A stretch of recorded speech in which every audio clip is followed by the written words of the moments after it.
Bogus दिव्यांग प्रमाणपत्र प्रकरणी 4 जणांवर गुन्हा दाखल करण्यात आला। नगरच्या पाथर्डी तालुक्यातील 4 जणांवर हा गुन्हा दाखल झालाय।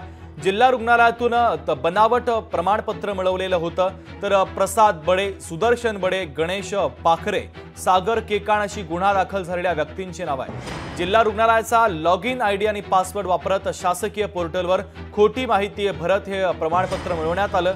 जिल्हा रुग्णालयातून बनावट दिव्यांग प्रमाणपत्र मिळवल्या प्रकरणी पाथर्डी तालुक्यातील 4 जणांवर पोलिसांनी गुन्हा दाखल केला आहे।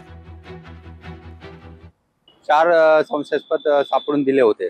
याच्यामध्ये जिल्हा रुग्णालयातली मोठी टोळी कार्यरत असून यामध्ये आणखीन शेकडो प्रमाणपत्र असे बोगस दिव्यांगाचे वाटप केलेले आहेत आणि त्यामध्ये अनेकांनी लाभही घेतलेले आहेत।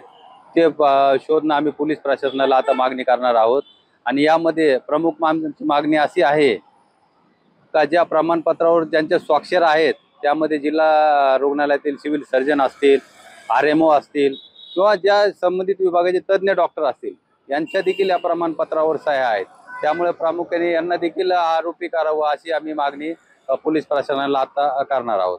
सावली संघटनेचे महापुरे जे आहेत त्यांनी एक तक्रार दिली होती की 4 प्रमाणपत्र त्यांनी तक्रारी अर्जासोबत जोडलेली होती। काल पोलिसांमध्ये तशी फिर्याद दिलेली आहे।